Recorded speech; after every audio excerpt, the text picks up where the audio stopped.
Right now, roughly a fifth of the world's oil is stuck trying to get through a waterway that's only 21 miles wide at its narrowest point, because Iran just stopped 2 tankers from leaving it. Here's what's actually happening in the Strait of Hormuz, and why the next 3 weeks could decide whether oil prices spike for the rest of the year. To understand this week, you need 40 seconds of background. In February 2026, the United States and Israel launched Operation Epic Fury, a joint military campaign against Iran that hit more than 1,700 targets in the first 72 hours alone.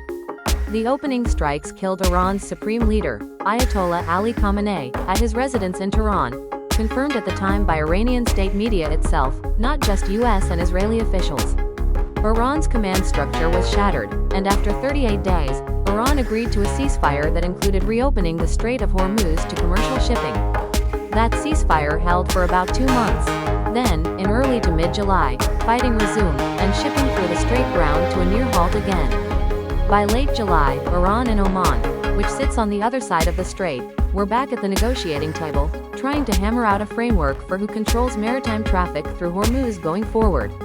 And then, this week, Iran stopped 2 vessels attempting to leave the strait. Oil prices climbed on the news.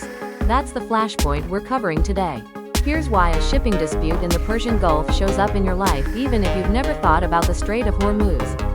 About 1/5 of the world's oil moves through this single waterway.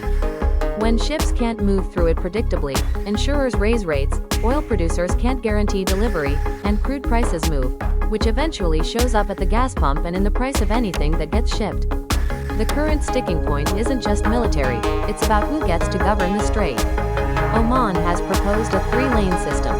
1 lane through Iranian territorial waters, 1 international lane, and 1 through Omani territorial waters, essentially splitting the strait into managed corridors instead of 1 contested waterway. On paper, that sounds like a reasonable compromise. The problem is what each side wants attached to it.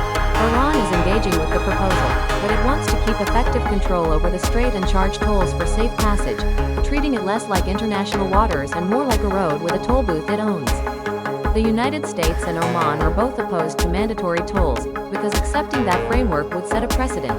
Any state bordering a strategic choke point could start charging the rest of the world to use it. So this isn't really an oil story or a shipping story at its core. It's a story about who writes the rules for global trade routes going forward.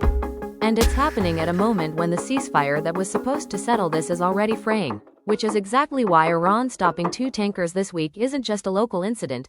It's a signal about how much leverage Iran believes it still has heading into the next round of talks. 3 things to watch over the next month. First, Rome.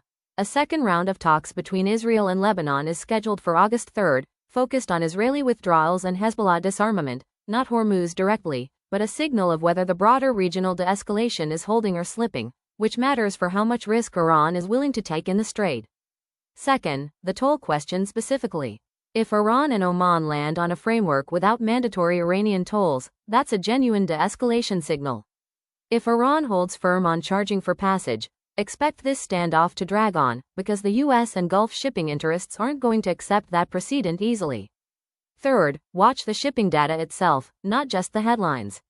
Tankers are still moving through Hormuz in small numbers even now. The question is whether that trickle turns into a real recovery or stays this fragile. Some vessels also travel with tracking systems switched off, so the visible numbers likely understate how cautious shippers actually are right now. Market watchers currently put roughly even odds, a little better than a coin flip, on some kind of diplomatic breakthrough by the end of August.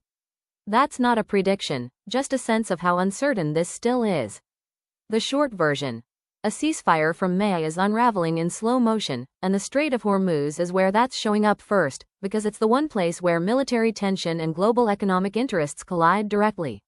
Whether it stays a slow-burning standoff or turns into something that actually moves oil prices for the rest of the year probably gets decided in the next few weeks. That's the story for today. If you want the next update the moment there's real movement on this, subscribe.